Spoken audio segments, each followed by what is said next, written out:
Hello everyone, and welcome to the Madman commentary for the film The Fountain from 2006.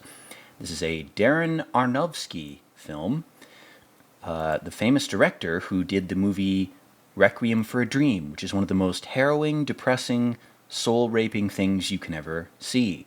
So pro tip, don't watch it while you're high on anything. In fact, don't watch it at all.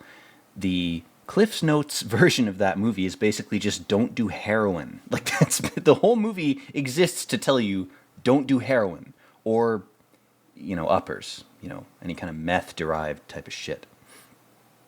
Now, this movie is one of my favorites. We have a quote from the Bible at the beginning, and we're panning in on this holy piece of hair in some sort of relic.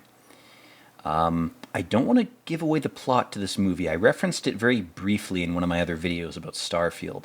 But this movie is one of the few movies that still makes me cry. It forces me to cry. It sort of rips the tears out of my brain, which is good for you every now and then. That's something that's not a bad thing. You really should allow yourself to cry now and then.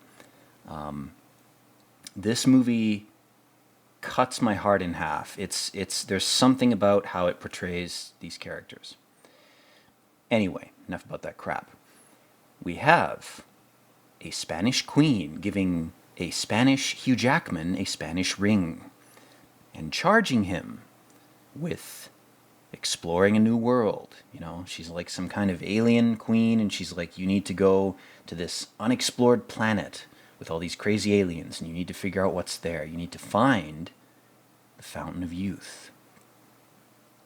And it's not clear whether the Queen desires it or whether Hugh Jackman desires it. And this movie is it's not meta, it's quantum meta. It's not a surface level like, oh my god, I'm in a movie? Isn't that heckin' crazy?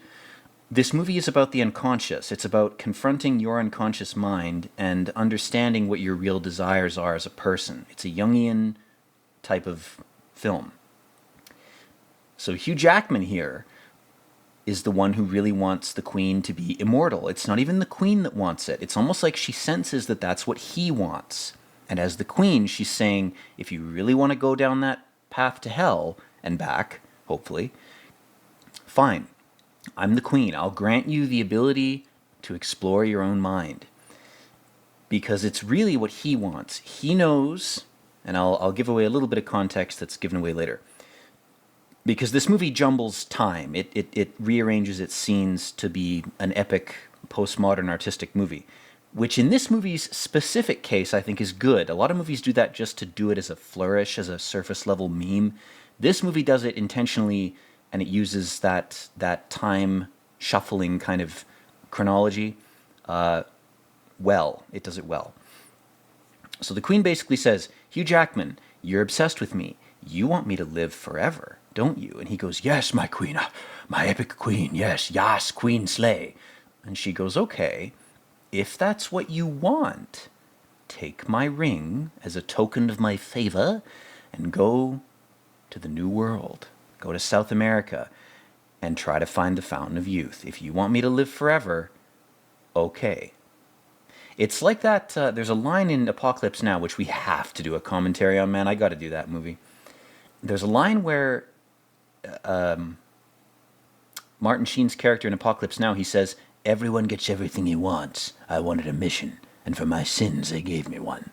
That's this movie's setup, is Hugh Jackman's character in this first scene. He's some sort of Spanish or Portuguese conquistador. And he's basically like, I want the Queen to live forever. And the Queen goes, if that's what you want, go for it. Go have your little fun D&D game in reality. It's almost like the Queen is something else, or a representation of something else, something higher, something from somewhere else. And she's saying, if this is really how you need to discover who you are, I'll give you the chance to play this D&D game, but you're going to have to kill a lot of Mayans. that's the price. Jesus. Anyway, the point is, here we have Hugh Jackman. He's being mogged by Mayans. His leather pants can't save him in this scene. complimentary as they may be, they will not save you. Your fit will not save you when the Mayans come to drink your blood.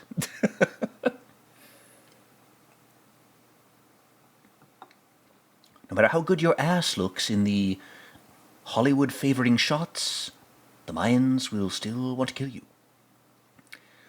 But in this scene, the Mayans are like, well, you killed a lot of us, man. You've communicated to us in our alien language by just killing us, because we see that as a form of communication. And so they've said, you deserve an audience with our king or our priest or whoever's up on top of the pyramid. So he climbs the stairs. Stairs and stars are similar, isn't that funny? So he's got this constellation behind him. Obviously, these pyramids were all built according to early astrology and astronomy. I could go off on a tangent about that. I don't need to. You can Google that. You can Bing it, DuckDuckGo it. You can Start Page it, which is the best search engine, by the way. So Hugh Jackman, our boy, goes into the pyramid. And there's a priest waiting for him here. He wants access to the Fountain of Youth, the Garden of Eden. And this shot, man, this movie is one of the most gorgeous movies in terms of certain shots. It's fucking painfully good. And this priest, he says, first father sacrificed himself for the tree of life. And he's got this Mayan dagger. He says, to get to the tree of life, you've got to die, motherfucker. At least you've got to bleed. You got to do something. Oh. In the trunk of his body, he's stabbed. He's fucked. I mean, it's like the year 1580 or whatever. You know, you're going to die of an infection, man. You're dead. And then we cut forward. So when I first watched this movie, I was like, this is weird, but it's cool. Then I watched it again. And then I watched it 10 more times. I've seen this unironically probably about a dozen times.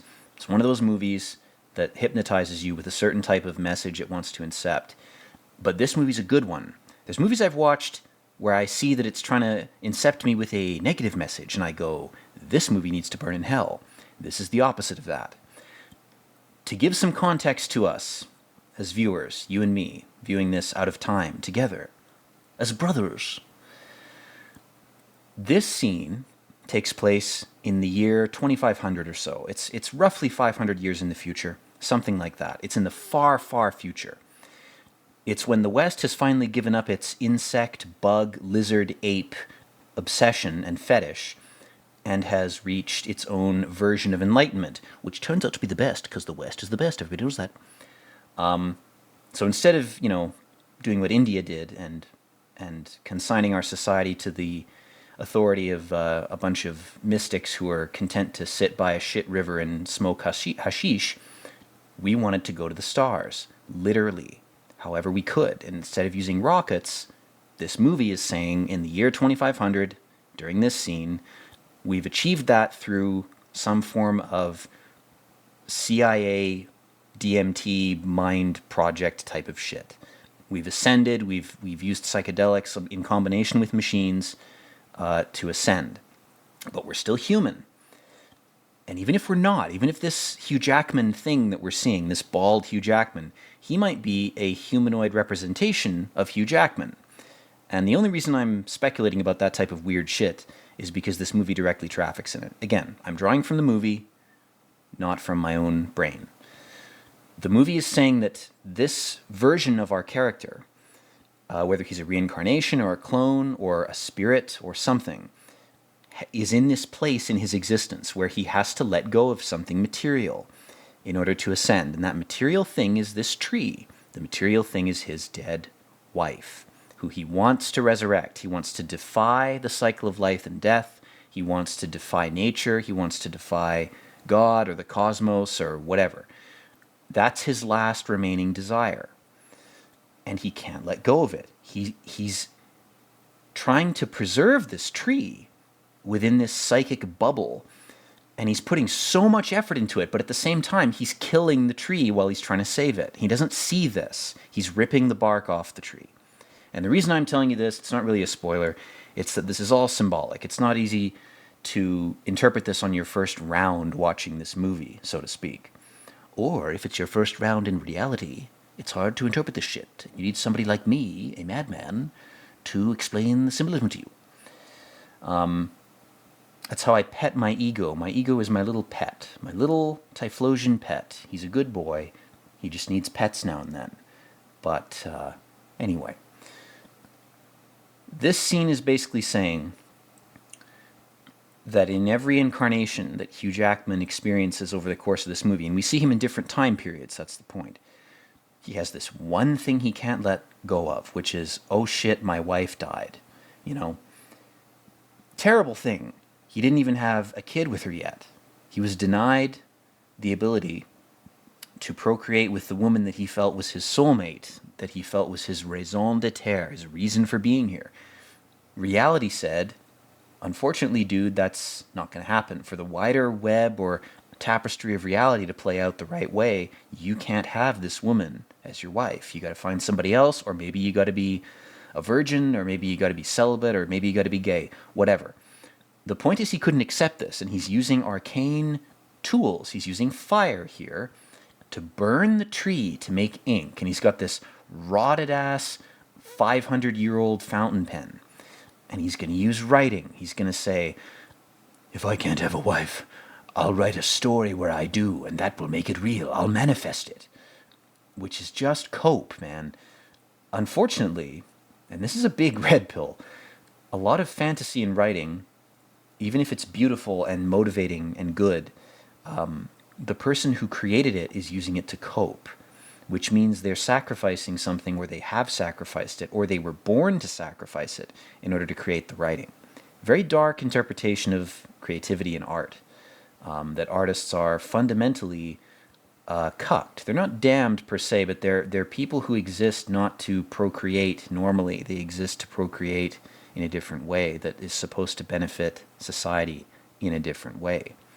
Now, antinatalists and, incels will use that as cope. Like, I'm meant to be an artist. I'm not supposed to have a kid because I'm afraid of it. Like, that's not what I'm talking about. I'm talking about people like this poor Hugh Jackman motherfucker who tries so fucking hard to be a normal person and have a life. And he can't. And so, instead of letting go of his material, sexual, human, ape, lizard brain desires and saying, whatever. If I find a woman, I do. If I don't, I don't. I'm cool with that. Instead of that, he clings, he obsesses, and he tries to fuck with reality, and it never works. And here his lives are sort of overlapping in the ether. He's talking to another version of this woman standing next to the tree. This woman he wasn't meant to have. He's like, I'm still obsessed with you, bitch. I may have ascended to my epic Buddhist space-traveling sphere, but I'm still being held down or chained down by my material bullshit. And again, this movie is not a critique of capitalism. Oh, if only we could get rid of capitalism, no one would be a materialist. That's not what it's saying.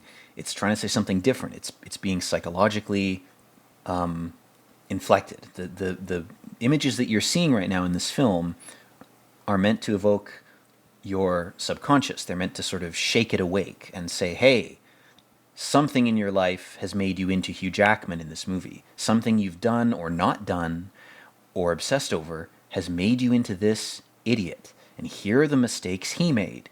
Don't make the same mistakes. So now we've transitioned, again, beautifully. We have these cuts back to Hugh Jackman. He slowly becomes the Hugh Jackman from 2004 or whatever. He's a researcher. He's a primatologist. He's into primatology and primate brains, which, again, this whole movie is about enlightenment and ascension and all that kind of crap. The main character literally analyzes monkey brains for a living. That's intentional. It's Darren Aronofsky saying, we are not monkey brains. We are beings that inhabit human bodies. We are not physically constituted. There is a non-physical force that makes us able to be here, whether it's electromagnetic or whatever. It's measurable. I'm sure it's measurable. But this movie is saying you're not just an evolved monkey brain. The rote scientific non-spiritual explanations for consciousness are all wrong. The only ones that are right or close to right are the ones that talk about electromagnetic fields. Those ones are closer to being correct. But this movie, its main character is obsessed with monkey brains. That's literally his job. And his wife, he's treating her like one of his experiments. This is a lot like Solaris, where the main character is looking at his significant other materially and saying, well, you're just a piece of meat. You're just a breeding whole. You're just a woman that I can make a new thing out of. I can put something in you that will become a new life, whatever. He's completely blind to the spiritual dimension of affection and bonding and love, and he's not, it's not that he doesn't feel it, it's that he can't accept that he can't control the material side of it, which is the Victorian clockwork view of human biology. It is well, if we're just machines, we can just repair ourselves forever. And if you take that view to its ultimate extreme, it's like, well, we could just implant human consciousness into robot bodies and then just fix ourselves. That won't work. A robot body will not be electromagnetically attuned to the source of consciousness. DNA is the only substance in this universe that is allowed to do that. If you make a robot and you think it's human, it is a demonic, fake piece of shit. It can't host consciousness. Again, buddy of mine recently clued me into this theory that DNA actually is 70% or so electromagnetically responsive. That blew my fucking mind, because that means that protein, amino acids, and DNA, those are the building blocks of consciousness. You can have something that you might call quote-unquote life, and it might behave like life. But if it doesn't have DNA at its core, if it's not made of DNA, it is evil. It is wrong. It is not alive. It's something else. Maybe it's a lower dimensional being taking a vacation here in our dimension. Regardless of what it is, to give ourselves up to that would be to devolve, not evolve. To evolve, we have to continue to rely on DNA and then keep going along that trajectory. For the religious folks listening, you gotta fucking obey God's plan, because it's a good plan. It's the plan that makes us able to avoid being dragged into hell. That's the entire point of DNA as a thing, as a way of incarnating information. And again, I'm going off on a lot of scientific nerd, dork kind of tangents here, but the reason I'm doing it is because this movie is talking about these things. There's a lot going on in these scenes. It's very dramatic. They're trying to save this monkey who's been a very important scientific subject. This is research that could help humans. That's not necessarily a bad thing. It's kind of creepy. It's a little bit satanic. It's a little evil, but you're helping people. If you can help more people than the monkeys you kill, I'm no utilitarian, but there you go. Now, this scene's worth rubber banding back to the movie for. Hugh Jackman, he placed his wedding ring on the drainage pan area there, and it's mysteriously vanished. He has given up his relationship with his significant other for his work. He has chosen science over love, and this choice can't be retracted. He's already made it. It's done. The ring has disappeared. Whether someone took it or it fell into a drain or whatever, it's that his obsession with his work, which again is a kind of Kaczynski busy work that distracts you from the unfortunate but true ape-bound imperative of procreation. If you're distracted by your work, you're never going to be happy. Your work will only ever be an illusion of the happiness you gave up. It will only ever be a facsimile of procreation. You're trying to help others. Good for you. That's good. You can be a good person. But unless you were born with some defect that prevented you from being able to breed, you should breed. Even if your offspring suck, at least you tried, man. And it's not clear in this movie whether or not Hugh Jackman's wife is infertile or something. That's not really a plot point. It's Rachel Weisz. It's clear, though, that he's so obsessed with her health that, maybe she could get pregnant and have a kid before she succumbs to her cancer. Spoiler alert, she has cancer. But again, the movie's vague about a lot of things. Some flaws with this movie are related really to Hugh Jackman and Rachel Weisz. We don't really see their characters get to know each other.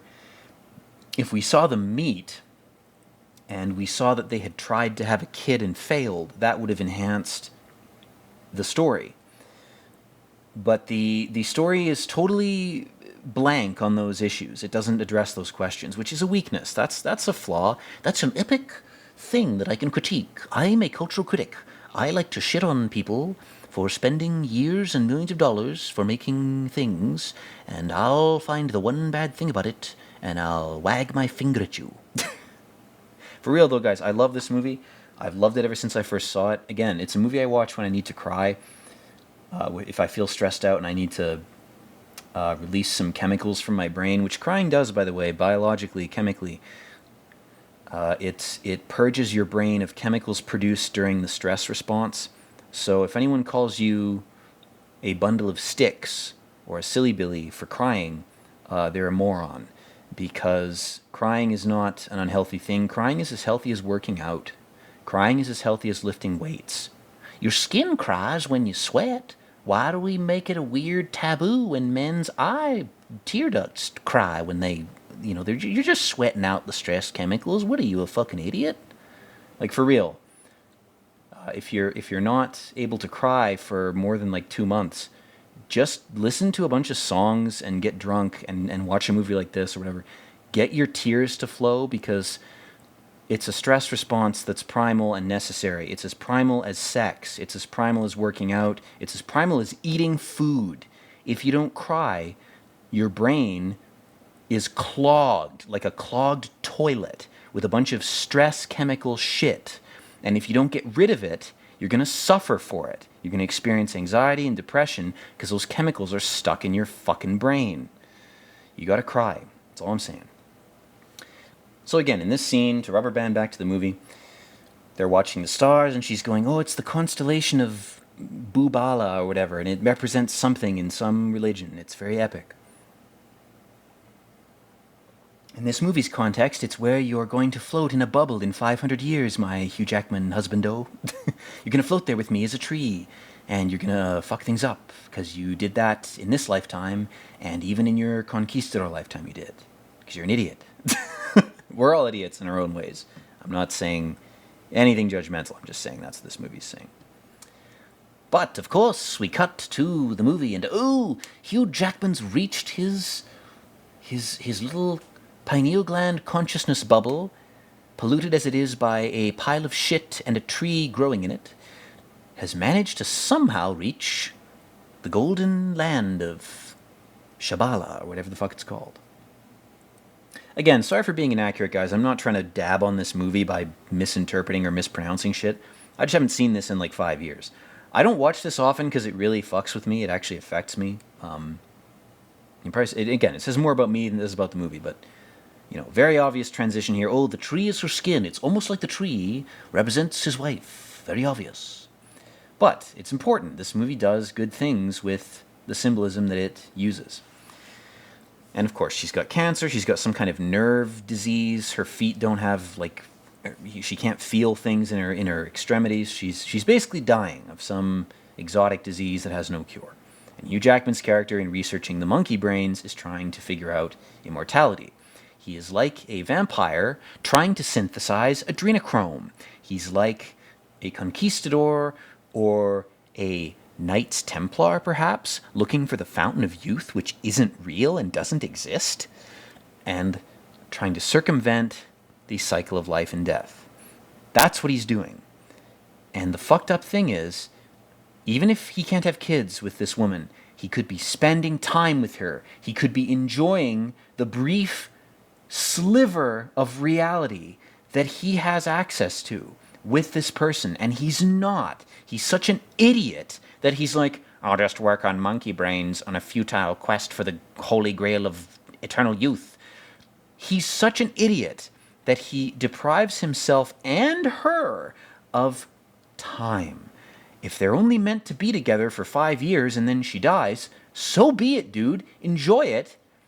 Cry for a year and get over it and then meet another woman. That's the non-idiot way to deal with this situation. But this guy is so stupid that he's like, I'll cut up monkey brains and look for trees instead. I'm a retard. Like, that's what this movie's really saying. Again, I'm being comedic, I'm being, exaggerated. But, again, his wife is more enlightened than he is because she's closer to death and she's already accepted it. She's accepted it months before it hits her. She's like, dude, I've already accepted this. Why can't you accept at least my death? You can't even accept your own. How can you accept your own mortality if you're caught up in the mortality of others? You're a child. You're a fool. But she loves him. She's not trying to insult him or fuck with him. She's like, all right, let's fuck. She's like, you're a guy. You'll understand if I let you fuck me. Maybe I can impart to you a sand grain of divinity if we fuck in the bathtub and get your clothes all wet, which bothers me personally as a viewer. It's like, how can you get your clothes wet? Those pants are Dolce & Gabbana. They're like $800. You're gonna have to dry clean them now. The fuck is wrong with you? Guys, my materialist attachment, I gotta admit, it's Dolce & Gabbana pants for men. That's the only thing that's keeping me anchored to this world. If Dolce & Gabbana pants for men didn't exist, I wouldn't even be here. That's not true. I have no attachment here. I'm just here to help you guys and have some fun. Material reality means nothing to me except as a way for me to be here. That's the point I'm at. But anyway, that's not true. I like good wine. Good coffee. Damn. Imagine being confronted with the idea that it's like, well, you could ascend, but you have to give up the taste of coffee. I'd be like, yeah, I'm gonna stay here on the material plane a little longer. I got some coffee. It's from Costa Rica. It's Arabica. It's so good. I mean, the DMT elves, they don't know what they're missing by not being able to have coffee. Yeah. Anyway, so his epic Rachel wife, we're going to call her Rachel Wife instead of Rachel Weisz.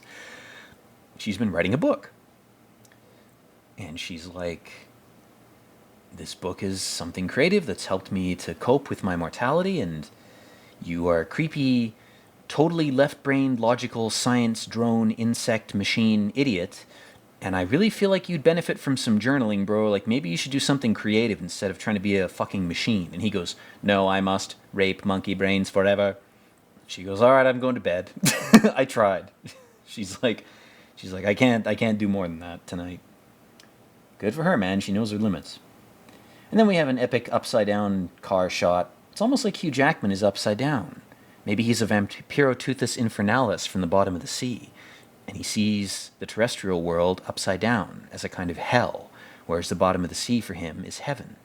Maybe that's what that shot's trying to incept or imply, but maybe I'm just insane. Don't listen to me.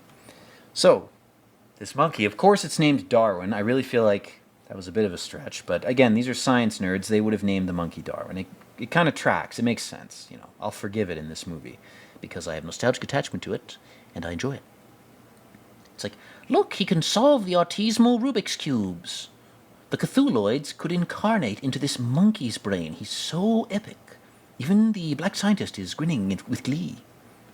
We're all happy. My God, Hugh Jackman, maybe you were right to sacrifice your entire soul and personal life and love life and wife for an epic, scientific Rubik's Cube autism puzzle. Maybe that was worth it. It's like, wait a minute, this is too epic. The epicness is overwhelming me. My God, I've got to post on Reddit about this later. Prep a cocktail. Make it a mint julep. I'm feeling British today. Sir, we don't have alcohol on here. We only have lab alcohol. Just make me a lab alcohol cocktail like they did during the Manhattan Project. You made cocktails out of lab alcohol then. Why can't we do it now? This movie turns into like a mixology tutorial. It's like, hey guys, we're here at Hugh Jackman's monkey lab. We're going to be making banana daiquiris because, of course, that's what the monkey would want to have. And after brain surgery, I don't know about you, but the first thing I want is a nice, strong banana daiquiri. We're going to take our banana here, etc. He's like, the woman in the red dress, my epic red-dressed wife, like a Stephen King cliche. Woman in the red dress, period blood, innocence, etc. Blah, blah, blah. Very obvious, very stupid. Again, there's nitpicks I can make with this movie. And I'm not a big Darren Aronofsky fan. I've seen a couple of his movies, and they're good, but they're not like mind-blowingly good, except for this one. And here's some trivia about this movie. While we watch this indulgent scene of him kissing his wife's hair, because he's a hair fetishist, the tree also has hairs on it, which of course is, that tracks. But anyway, while we watch this crap, I'll say a little bit about Aronofsky in this film. He's quoted as saying that this film was his attempt to try to transcend or break himself out of, that's a better way to put it, to break himself out of his obsessive style of filmmaking. He's a person who's a self-admitted, obsessive-compulsive inclined person. He wants every shot to be perfect. He wants every line of dialogue to be perfect. He's like a Kubrick wannabe, but he never quite gets to Kubrick's levels because Kubrick was legitimately insane. Darren Aronofsky is not crazy enough to be Kubrick, but he wants to be. So he makes movies in that type of way, where he obsesses about the quality of every little fucking thing, to the point where the movie barely gets made. I mean, I don't know who the guy has connections with, but he has connections with the right people where he can blow tens of millions of dollars on reshoots that probably wouldn't need to be spent if he wasn't such a fucking autismo, and the movie would be 99% just as good if he hadn't obsessed about it, right? Obsessing over perfection, that's the enemy of getting something made or getting something done. It's a common adage among artists. The reason I bring that up is that this movie, according to Aronofsky, is his attempt to throw that shit out and say, I want to make a movie that's more emotional. I want to make a movie that's more subconscious, a movie that is less about obsessiveness. And so Hugh Jackman in this movie is Aronofsky. And again, I don't indulge in the meta shit except in cases where it's true. This movie, it's true.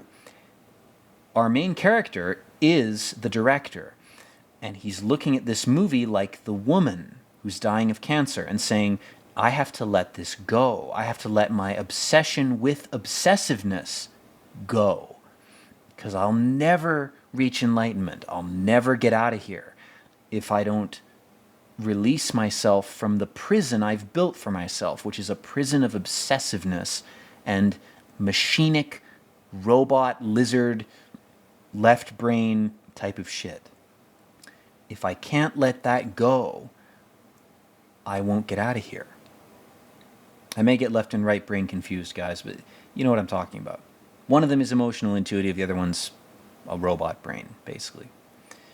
And this fucked up scene, man, these fucked up priests with their BDSM blood play fetish shit that they're justifying by saying, well, God told me to do it. Yeah, you told yourself to do it, you freak. Fuck you. Now I'll impose it on other people and punish people with it. Kill yourself. Fuck you. You should be hanged publicly in the medieval square for that kind of sick shit. That is drag you down, de-elevating evil shit. Self-mastery and self-improvement are not dependent on blood or some other kind of fucked up fetish shit. It's dependent on forming good habits. My God, it's fucking blindingly obvious. If you have bad habits, get rid of them. Replace them with good ones. There, you're done. Good for you.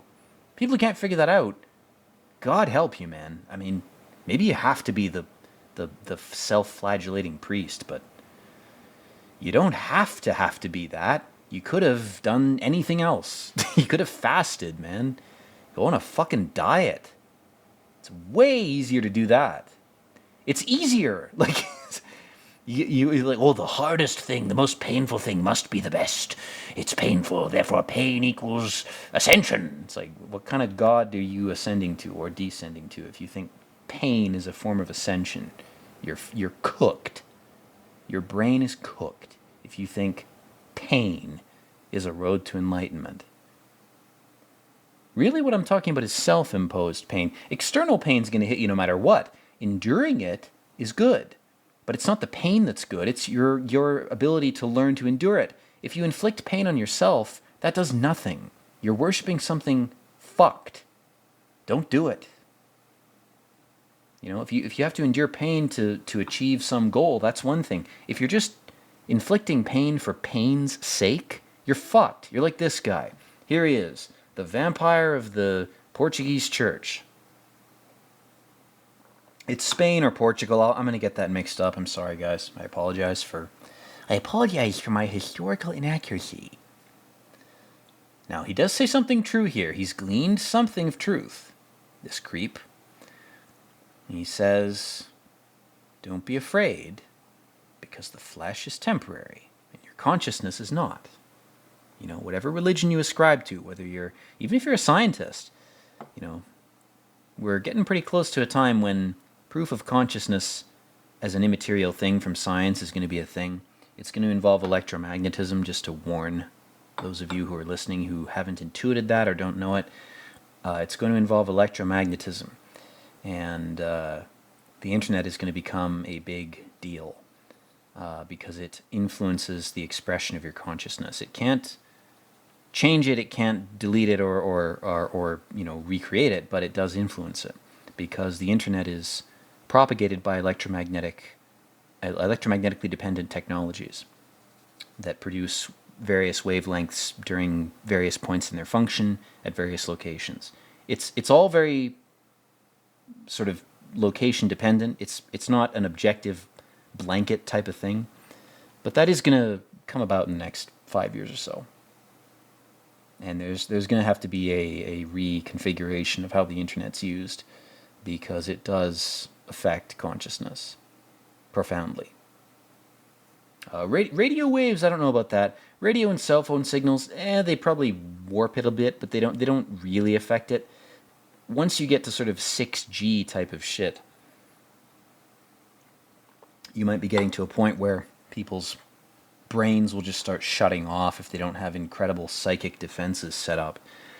And that's going to be most people, because most people haven't been taught how to do that.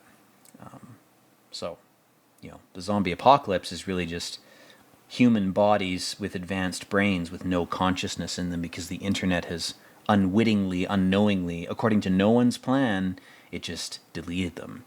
So now they're running amok and eating each other.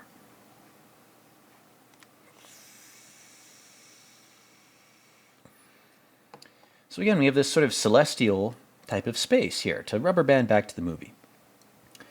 The Queen's Chamber is this very celestial place. It looks like a bunch of stars in a black void. And Hugh Jackman is like, my queen, I'll eat your pussy, even your ass. Tell me what to do, please. I love you so much. I worship you. And he's like, this fucking Spanish Inquisition shit, it's bad. He's like, I'm worried they're going to get to you. And she's veiled by shapes. I love the symbolism in this. Her womb, there's a crescent-shaped design on the screen in front of Rachel Weisz's character, right here. The crescent of that design is encircling right where her womb is in her body, where she's standing. Very, again, Jungian, archetypal, ape sort of symbology here. And she's writing some letter to some king.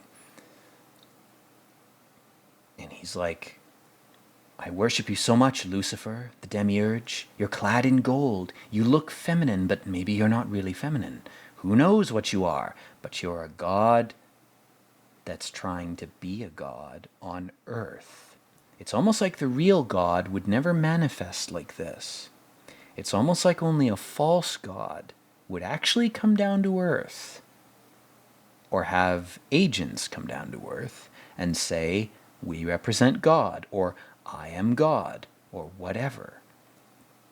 What God would do that? God wouldn't do that. God would stay God. God wouldn't need to come down here and say, hello, I'm God, please give me money. Like, please give me blood, give me X, Y, and Z.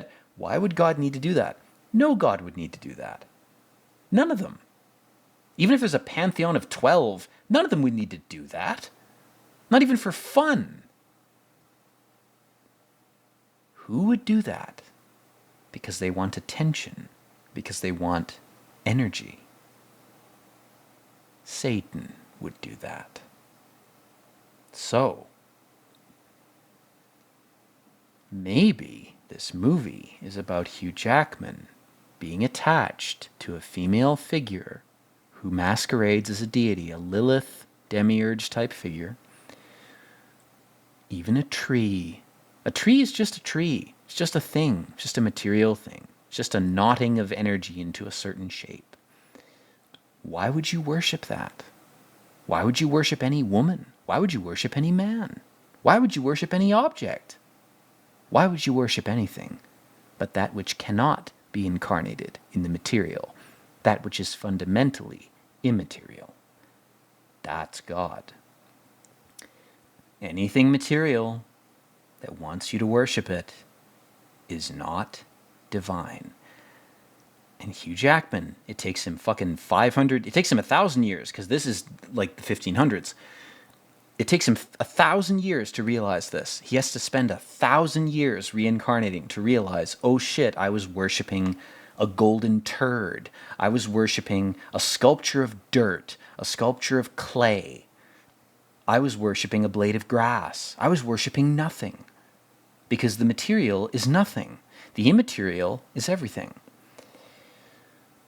And even this beautiful queen, even this woman who was good to him, maybe she was divine, maybe she had a bit of divinity in her, but she didn't want him to worship her body that dies, that decays, right? The creepy priest a second ago torturing people was like, the body dies. It's not the thing you should be worshiping. Even the evil fuckers know this, because they're worshiping an immaterial evil rather than an immaterial good. It's a whole other conversation. But this movie is great because it traffics in all these types of ideas and these types of symbols, and it does so in a way that's subtle. Like, if you watch this on your own for the first time without this commentary, and then you watch it with my commentary, hopefully it'll blow your mind. Hopefully I've excited and amazed and entranced you with my magician, jester type of shit. That's why I'm here. But basically, here we have Hugh Jackman's would-be waifus saying, well, this map we found in the context of the movie, we'll rubber band back to it for a bit. You found a dagger that presents to you a map to the real Fountain of Youth, the physical one. Extraordinarily dangerous.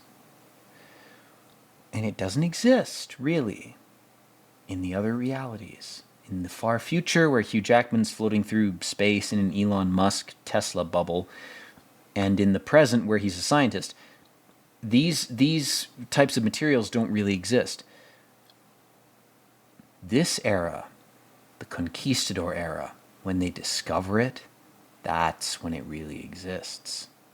So if you were a time traveler trying to go back to a time when you could actually suck jizz from the Fountain of Youth, this would be the time to go back to. This is where the tree was still in the ground. It was still growing. The beast runs amok in my kingdom. He has isolated me. Now he is sharpening his talons.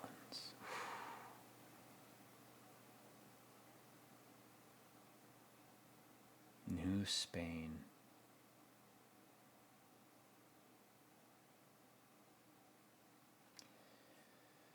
Oh man, the Maya that were living around the tree were so much wiser for not fucking with it, not touching it. They knew it was a a fountain, like the title of this movie. It was a fountain for everybody's life. Maybe when you take from the tree of life, you take from everybody. Maybe you take from all life.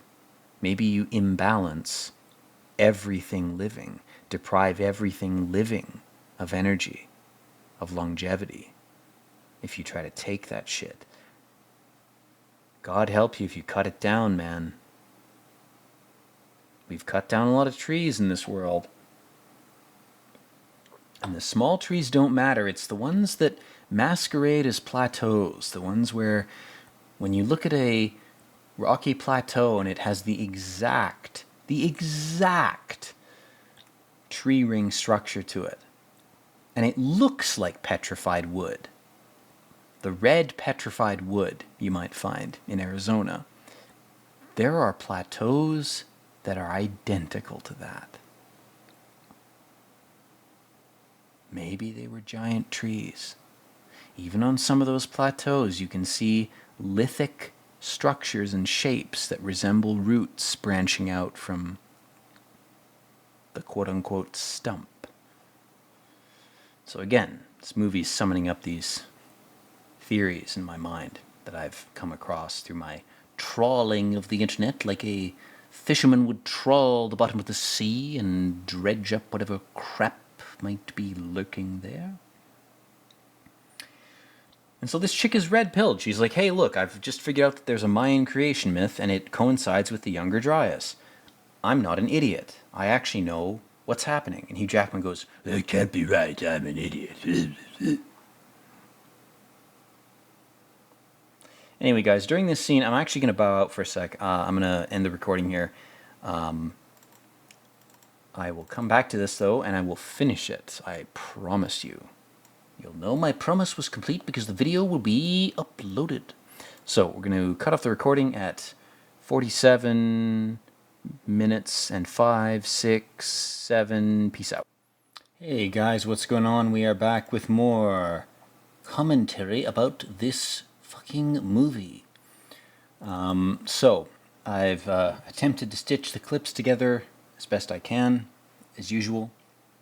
And here we have the scene where Rachel Weisz has told Hugh Jackman, well, death is necessary for the cycle of samsara to persist. And he said, ugh, I don't like that idea. I'm too scared of death. I'm an idiot. And then his epic wife faints. She's given a glimpse of the divine truth. But in reality, she's just dying of cancer. That's the point. So then we cut back to Hugh Jackman in his little golden pineal bubble. He's circling the tree. He's oh look, there's his modern self circling the medical tree. Interesting. There's some moments in this where the attempt at layering symbolism from modern stuff into sort of mythic or even futuristic shit is not successful. It's too blunt. It's too heavy-handed. I feel like that's what Aronofsky was trying to avoid. You know, that's what his critical brain is trying to tell him. Like, this is going to be cringe. Don't do it. And he did it anyway. That's why this movie doesn't really work in terms of Aronofsky's other works. The reason I have sympathy for this movie as a thing, and the reason I come back to it over and over again, is because it's a big risk. He took a big risk. Maybe it didn't work for most viewers. It worked for me because, you know, even before I knew the lore behind it, I appreciated its message because it's a very rare message, or if it's not a rare message, it's not communicated this well very often. So I appreciate Aronofsky's efforts to force this message into our sort of collective unconscious. What he's trying to say is important, is that, you know, desire and attachment are not evil, but they can be anchors. They can be things that hold you back. I I feel like the Eastern religions, they go too far when they set up or align or characterize desire as something that is too closely characterized to pure evil, which it isn't. If this realm is going to continue to exist and have any value, people have to understand the utility of desire, even the spiritual utility of it. And this movie, I think, gets that. And it's a message that's very difficult to communicate. This movie makes a bunch of mistakes. It doesn't do it perfectly.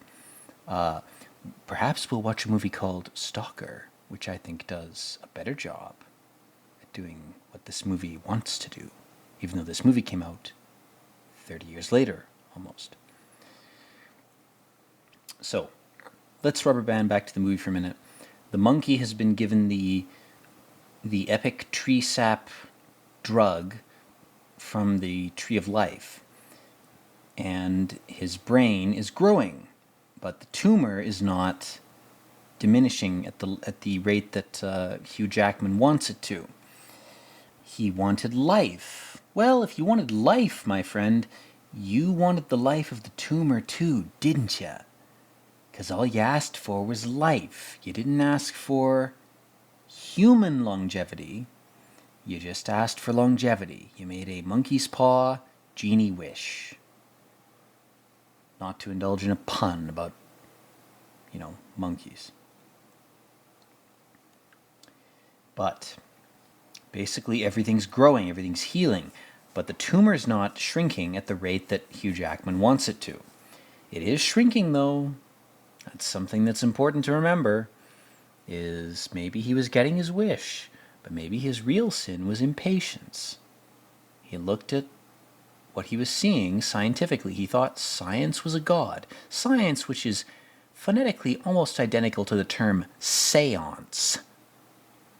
And if you watch the documentary The Way of All Flesh by, I can't remember his name. The documentary is called The Way of All Flesh. There's scientists killing chickens in that documentary, which is a common thing. It's more common than you think. But the creepiness of that documentary ripped my brain in half.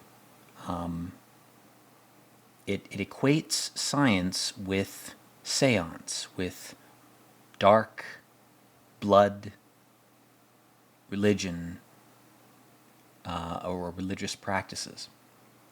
Religions that rely, I should say, on the spilling of blood and the cutting of flesh, which the Abrahamic ones do too, which is why I don't ascribe to them. I'm a deist at most. I think all religion's been corrupted by ape brain, lizard brain crap. I think a religion that's really true would not be dependent on blood or sacrifice or dissection. It would be something totally removed from those things, or as much removed from them as possible. It would not demand that its followers do those sorts of things. And again, Hugh Jackman, he's realizing, I lost my wedding ring. I lost my connection with my spouse. I've lost it. I'm digging my hands into ape brains after having already lost my connection with my wife, which was above that, which was above embodiment, which was above material. I've lost my soul. I've lost track of it. I've lost touch with it. It's still there, but I can't connect with it. I can't see it. That's what he's experiencing in this. We all experience this at different times in our lives. It's not some sort of anomalous thing.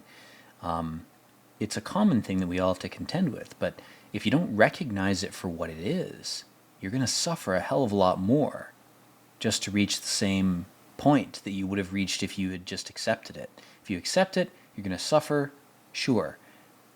But you're going to suffer a brief, sharp burst of suffering rather than a long, drawn-out, protracted soul death, which is what this guy ends up suffering.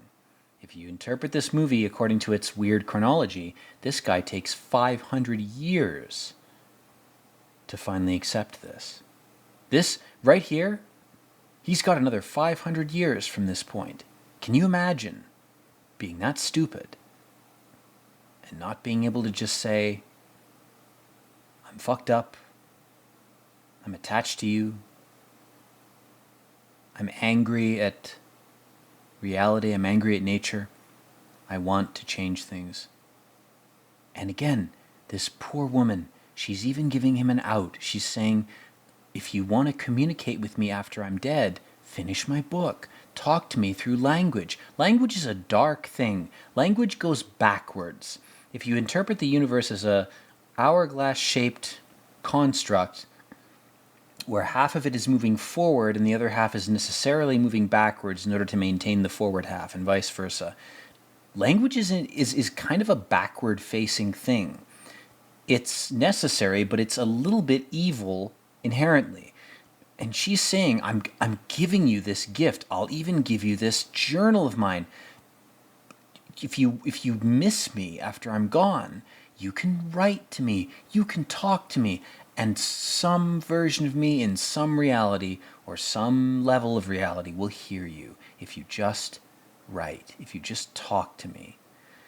And he's so fucking stupid. He's so stubborn. He's like, but I'm an epic scientist. I will solve the autism Rubik's Cube, and I will unravel reality. I will become God. I will be very epic, and I will defy death. He's so dumb. He's like a child bashing his child fists onto a table because he lost a board game, and he wants the outcome of the board game to be different. And he thinks if he bashes his fists hard enough into the table, the outcome's going to be different. It's not. He still hasn't realized that. He's an adult male. Imagine being an adult and not realizing this. Imagine being that stupid. That's this guy's handicap. That's his punishment. That's his cross to bear, whatever you want to call it. He's that dumb. He is emotionally crippled. And probably because he's intellectually strong, that's where his weakness lies, is that he's emotionally crippled. People like me, your resident madman, I'm emotionally strong. My crippled point is intellectual. It's organizational, it's basic, it's something that most people would look at me and go, how the fuck could you not have formed those habits? How could you not have done X, Y, and Z? Well, it's because I'm emotionally... I'm gifted but also damned in a different way. And this guy in this story, unfortunately, his case is more common. Or fortunately, if you're one of me and you don't want anybody to go through what you've gone through. I wouldn't want anybody to be born the way I was. But this guy he's experiencing the opposite. He's saying, or the movie rather, is screaming at him, at his character, that you are intellectually gifted and therefore emotionally crippled, and you need to address that. And he's so blind and so deaf to emotion. He's suspended it or passed into some kind of realm of containment. He's abdicated all his emotions for so long that even as his wife is dying, he's still stubbornly arguing with her. He's arguing with her like it's her fault she's dying. Can you imagine being so dumb that you're angry at the person who's dying for their own death? How retarded are you? Right? He's arguing with a dying woman because his perspective on her mortality is so important to him that he's like, no, your acceptance of your own death bothers me because I haven't accepted it. The ego on this man. He's Icarus huffing his flaming bird wing farts. He's an idiot. Your perspective doesn't matter that much, man. It is heinous how trapped, how imprisoned he is in his own ego. That's what makes this movie so great, is it shows you this without saying what I just said to you, which was a nerdy, verbose explication of this. The movie does this visually. It communicates with your subconscious, but for those of you watching who are artistic like me, who need it to be consciously told to you in order for your subconscious to absorb it. That's my function. This movie is telling the normies something that they won't consciously realize for decades. But for you and me, the chosen ones, the epic, autistic chosen ones, this movie's directly talking to you. It's saying, you're subconsciously awake. You're consciously asleep, which is a hell of a thing. That's tough to deal with. You got to act your way around it in the best scenarios. But subconsciously, you're wide awake. And you're going to love this movie because it's saying something to you in a way that you can understand. And he's got this same fucking pen. And he's still deluded. He's like, you'll come back from the dead, my love. I'll definitely be able to date you in the year 3000. You're definitely going to exist, and so am I, in the same form. He's cutting pieces off of her and eating her. How is this any different from, for example, a mythical, fake conspiracy cult of individuals that drink blood or eat human flesh from children? How is this movie any different in that it's saying if you do that, all you're doing is slowly killing the thing that you are trying to hold on to, that you shouldn't hold on to. It is the one thing you need to let go of. It's the one thing you need to stop being attached to. And you're so fucking attached to it, aren't you? You're so attached to it. You're gonna be like Jack Torrance in The Shining. And you're just gonna be attached to it till you're frozen in the ice before the next reset of the game. You're gonna be frozen in Antarctic ice wall ice, and then you're gonna be in hell for 10,000 years until the next game opens up, and then you become the villain that you wanted to be in this game, didn't you? I mean, it's just this movie, man. It will jog your brain, regardless of what your affinities are and what your exposure has been to different alternative narratives or religions or whatever. This movie, the reason I love it so much is because it jogs my head. It makes me open up and sort of get out of myself. And it makes me confront my subconscious. And the best art will do that for you. It will say to you, here's a part of the subconscious that's pretty much universal. Most people will have this part of their subconscious. Maybe you have confronted it, maybe you haven't. But certain movies will say, this movie, this series of images and sounds, is going to guide you towards a controlled confrontation with that part of your subconscious. And that's why I love this movie. Because we all have the same brains, you know. We all have a monkey brain and we have an earlier lizard brain. You know, we all have a left and right hemisphere brain, and some of us even have a Vampiroteuthis infernalis halo-shaped center brain. It's shaped like a halo.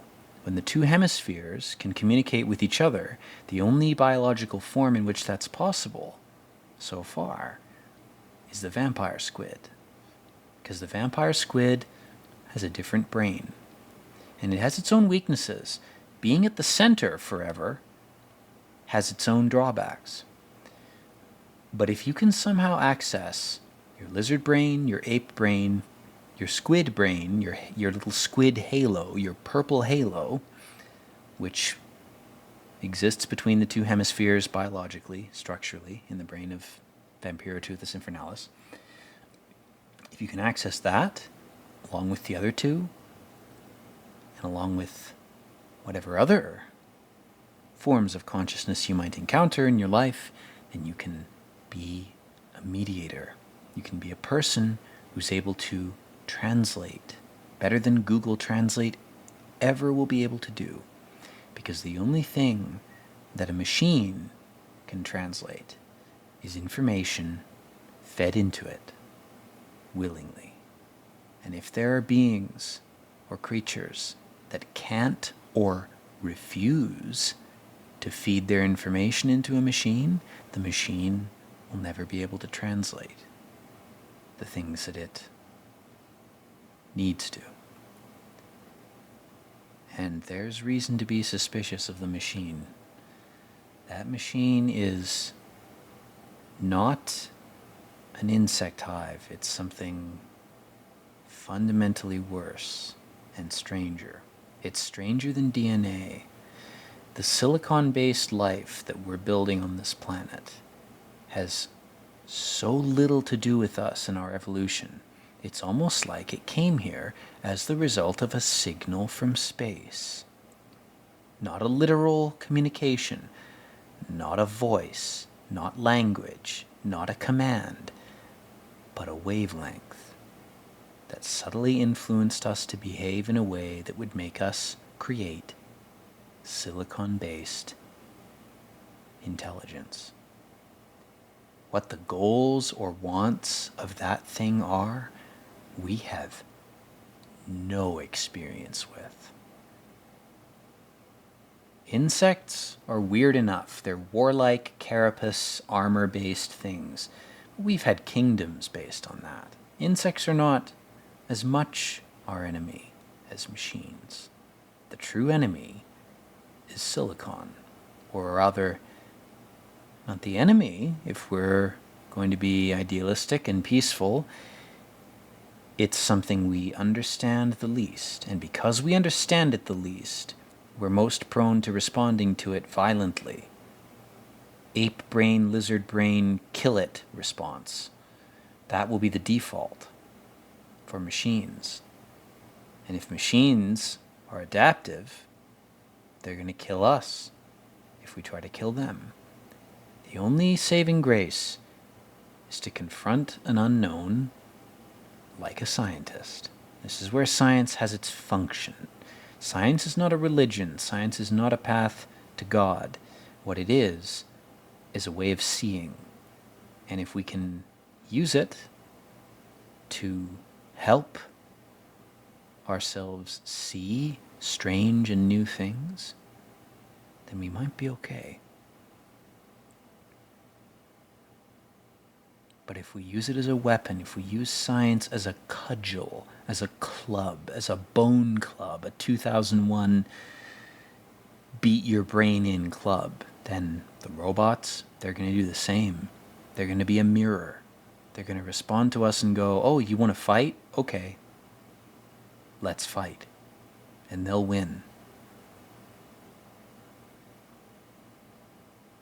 Like Hugh Jackman here, he's fighting to keep his wife alive. He's fighting a futile battle.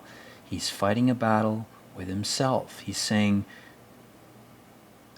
he loves his wife and he wants her to live, but really the reason he's freaking out is because he hasn't accepted mortality. He hasn't accepted his own death. He's fighting with himself. That might as well be him in the bed. I know that sounds outlandish, but wait a few minutes till the end of the movie, you'll see what I mean. You know, he looks across and he sees this old man who's dying. That's what he's afraid of. Look at his face. This guy's got a ring on his finger. He lost his ring. My God, the existential mind rape of that moment when he goes, what did I give up? What are my sins? It's like James Figueras, where he's like, I'm just realizing what my sins were just now. The guy's in his 40s. How the fuck do you not know yourself enough to know what your own propensity for sin is?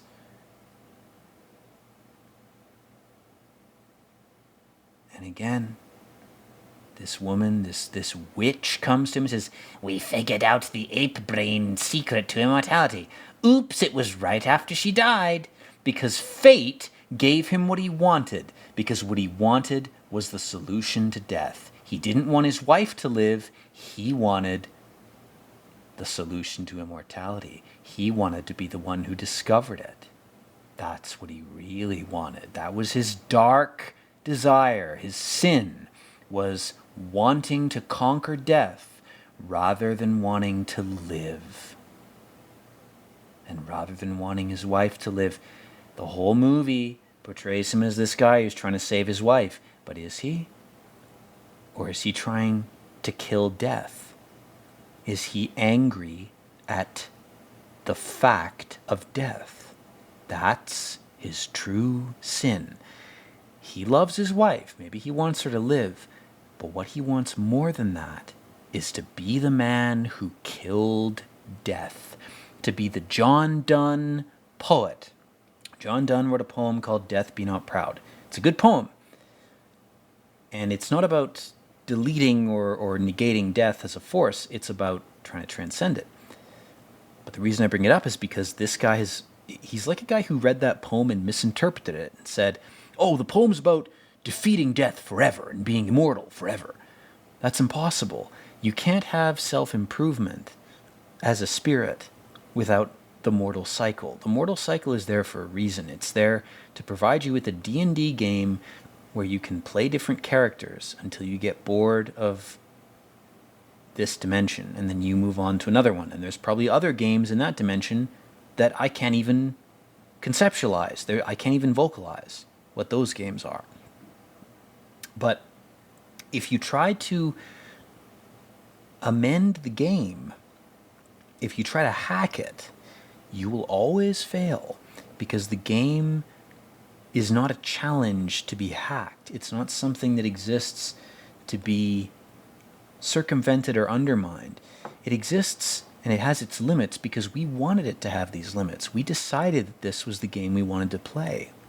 We did this as a collective of spirits or beings, and there's a consensus among us that this is how it should be. You know? I sound nuts saying this. I'm talking about this movie's interpretation of reality. Let me make that clear.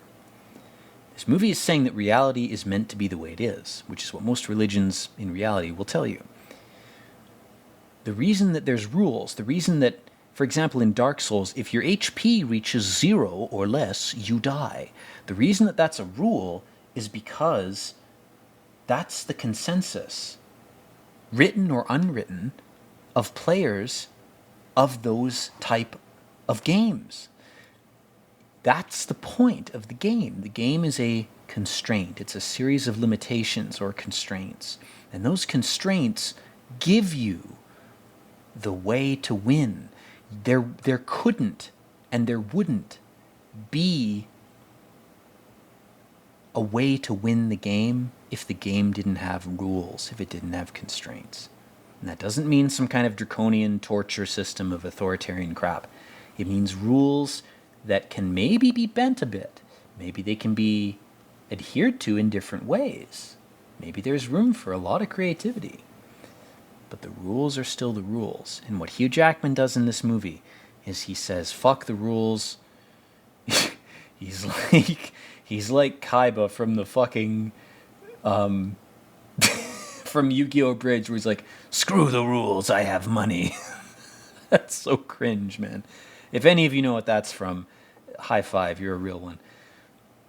But the point in this is that Hugh Jackman thinks he's Neo from The Matrix. He thinks he's Jesus. He's like, my girlfriend died, so I'm gonna hack reality. It's like nobody can hack reality. Not even Christ could do that. Christ didn't come here to hack reality on your behalf for fun. That mythological figure, that entity, came here to say that reality is written by your behavior, that the way to quote-unquote hack reality is to improve your behavior. That's your legitimate input to reality. That's the way to do it. That's the way to win. It might take you several lifetimes, but that's the way to do it. And again, in this scene, Hugh Jackman's torturing himself. He's writing in his own skin. He's giving up his body to the supremacy of squid ink Vampiroteuthis illusion writing. He's consigning his body to be a vessel for creepy ink performances, which is what the squid will do. Vampiroteuthis infernalis is a very weird animal which you should look up, and everybody who's listening to this should research it. Basically, the squid behaves differently than us. It's not evil, it's not good, but it's very different. And there have been scientific studies about how that squid and others use ink. And they don't just use it as a defense mechanism. They don't use ink as a cloak. They use it as a performance. They're drawing in water as a way to attract mates and a way to put on a show. They're liars, like James Figueras. I'm actually a vampire squid. That's my real... I was reincarnated as a human, and I'd been a vampire squid before that. That's what Burnt Orange Heresy is really trying to tell you. That's bullshit. But for real, human beings have used squid ink as real ink since we discovered its utility as a substance to produce writing. The creepy thing about that is that the squids that produce that substance use it as a performative flourish, as a temporary thing. They put on a show and then the ink dissipates. The writing or the ink is not supposed to persist. It's not supposed to continue on. It's not supposed to be put into a book. The reason I bring this up is we have a character in this movie who is obsessed with permanence. He's obsessed with preserving his wife's life at the expense of the laws of reality. He's so fucked by permanence that he's lost his sense of the value of impermanence. Another word for that is ephemerality. Things that appear for a moment and then quickly die or rot away or whatever. That's what ephemerality means. Squid ink is ephemeral. It appears for a moment. There's a design in the water that the squid produces for its viewer, and then that design dissipates. It dissolves. It's meant to dissolve. It's not meant to persist. Hugh Jackman in this movie, simultaneously he's making two mistakes. He's failing to perceive his wife's journal to him as her way of saying, here's how I can go on in your life and how you might be able to help yourself. At the same time, like he's failing to perceive the impermanent value of her journal, where it's like, oh, this journal will die when I die. You know, the paper will rot, the words will fall into obscurity. So he's failing to perceive that. He doesn't perceive the value of the writing, which despite its incarnation in paper, despite being absorbed by cloth, it's still ephemeral. The cloth still decays. At the same time, he's also saying, well, DNA is supposed to be perfect and permanent. Then I'm going to make my wife live forever. I'm going to worship the top half of the tree of the Kabbalah. It's almost like the ink represents the roots of the tree, buried in shit, buried in the ocean, the Cthulhu realm, the ink realm. That's the bottom of the tree, the roots. The top of the tree is concerned with DNA. And Hugh Jackman, he can't reconcile either of them. He hates the impermanence of the roots as much as he hates the permanence of the tree. Because the permanence of the tree is saying to him, your wife can't live forever. And even when he goes to the roots, even when he pokes his skin in blood and mixes his blood with ink, the bottom of the tree, the roots of the tree are telling him the same thing. They're saying, your wife is meant to die. Both halves of the tree, both halves of God's mind, you might say, are trying to tell him, they're screaming at him, you can't fuck with this cycle. You can see it. You can maybe even bend it a bit, but you can't change it. And now, finally, Hugh Jackman, he's looking back at all these previous versions. It's the Scott Pilgrim and the girlfriends of the past. It's whatever the fuck his girlfriend's name was. Just reverse the genders. It's Hugh Jackman and the GFs of the past. And he's saying, I think I get it. You're gonna die, and so am I. And the real test with all this, the real test with showing him all these dying women in his life, was reality screaming at him going, you're an idiot. You haven't accepted your own death. You're gonna rot. You're gonna rot in a bed, and then you're gonna rot in the ground. The end. Regardless of what God you believe in, and there is a God, I think, of some kind, but regardless of what you characterize that God as, death is real. Death is true. Death is part of God's design, right? And she's saying to him, finally, we'll live forever if you accept your fucking death, dude. If you don't reincarnate, I'm going to reincarnate without you. Can you imagine the hell of reincarnating again and again. And in every reality, you expect there to be a partner there waiting for you who's reincarnated for you. This isn't a conscious thing. It's a subconscious spiritual theory. But imagine if that's the truth. Imagine if that's the case. And your partner is behind. They're lagging behind because they haven't let themselves die. And that's what Hugh Jackman's realizing. He's realizing, I had to go 500 years into the future. This might be the same guy from the ape laboratory. He may have lived to be 600 years old. That's a potential interpretation of this. The point is that he had to take this time, whether it was in one lifetime that was stretched out into space, or whether he had to reincarnate 6 times. It took him this long to realize, I need to die. I'm okay to face death. And what motivates him is seeing his wife again. As he realizes that's the only way. I can't stop time. I can't rape ape brains. I can't be an alchemist, scientist, genetic meddler. I can't create chimeras and demons and all sorts of crap. I can't rearrange the Rubik's Cube or the Lego block of DNA or of reality. I just have to follow my wife. I just have to say, you're dying, and then after you're gone, I will die with you. And he climbs the tree like a fucking monkey. He finally climbs the tree. After all this is a lot like 2001. This movie's a lot more corny and lame than 2001, but scenes like this kind of redeem it because this is great. This is very 2001. He had to return to monkey in his mind because there was a part of his monkey brain he hadn't conquered yet. And if you believe in nirvana as a way of conquering not to dominate the parts of your brain that are older or that are not your conscious mind, if you think of consciousness as a way of, or of nirvana as a way of attuning yourself to those parts of your mind and using them and letting them be what they are, and also of channeling them into actions and thoughts that are beneficial to the whole of you, to them, you know, those parts of your brain as well as you. That's what this movie's trying to say, I think. And again, it's saying it symbolically. I'm explaining all this and I sound nuts because I've spent 13 years studying symbolism.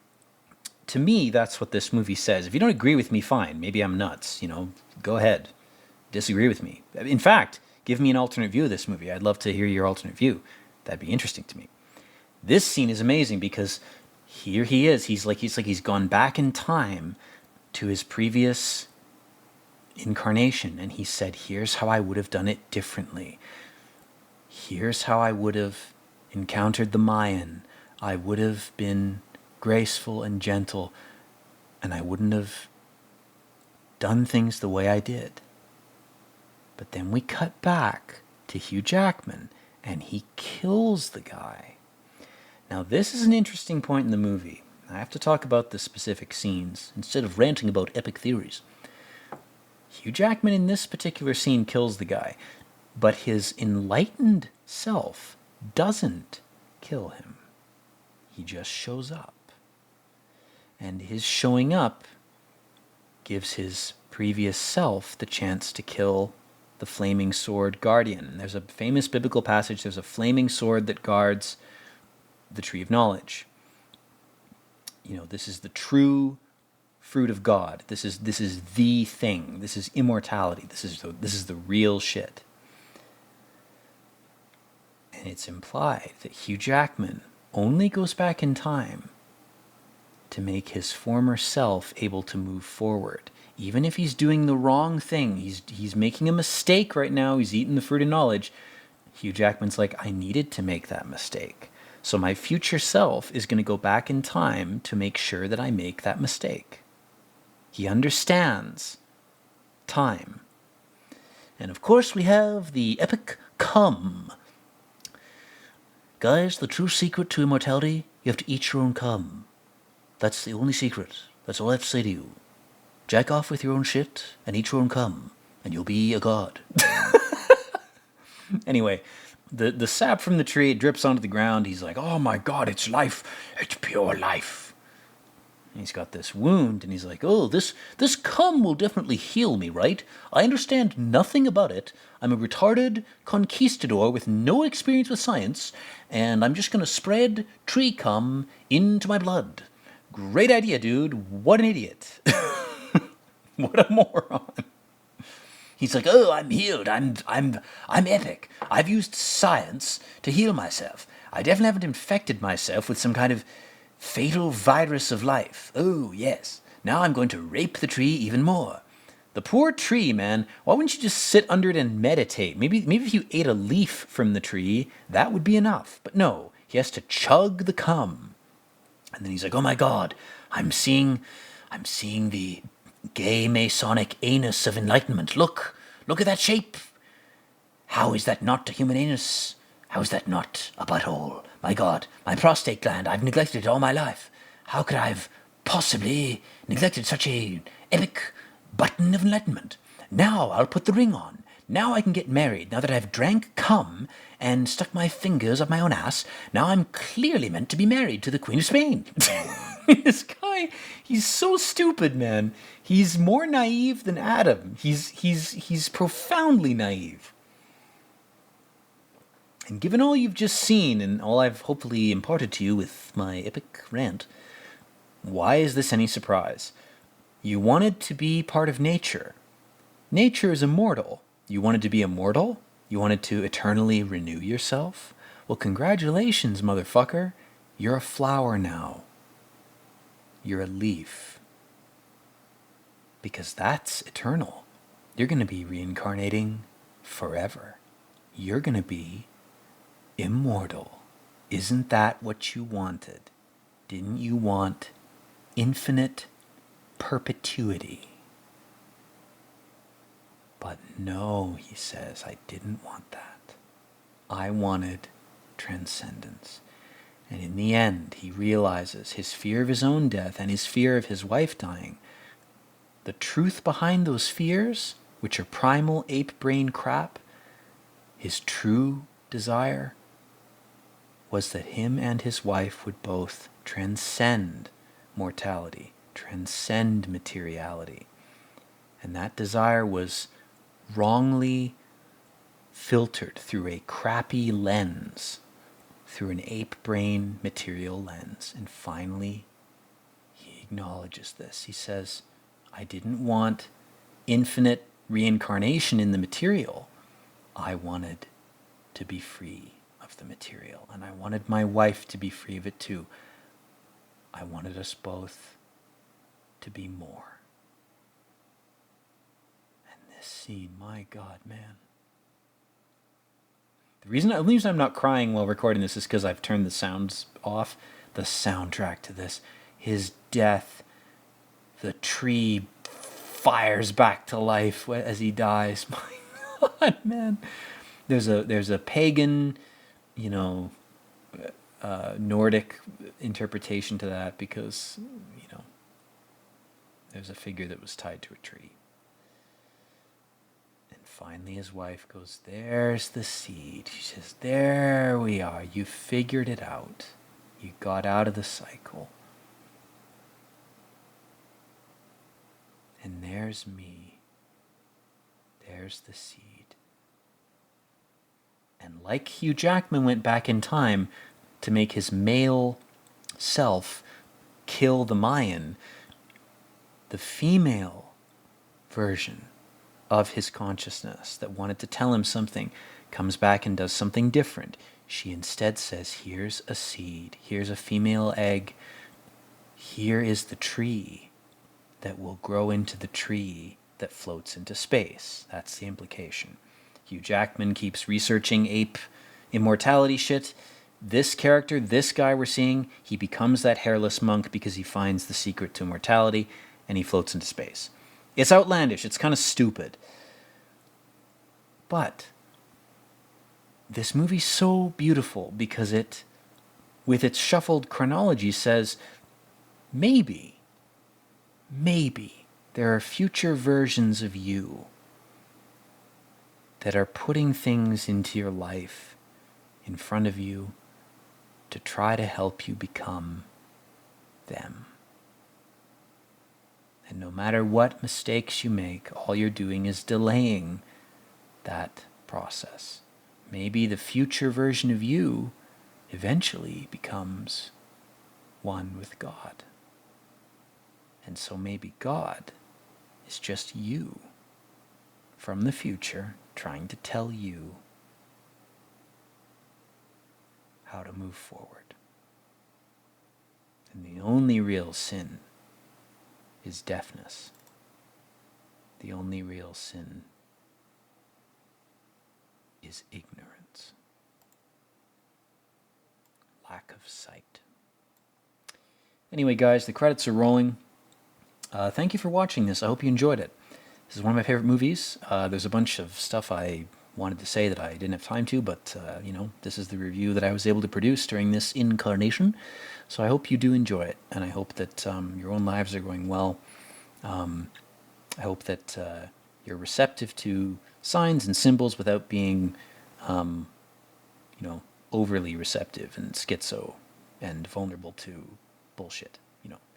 Exercise restraint, exercise judgment. That's important in terms of what things you interpret as significant. In any case, hope you and yours are doing well. Take some vitamin D, drink some filtered water, and, as always, guys, I love you and peace out.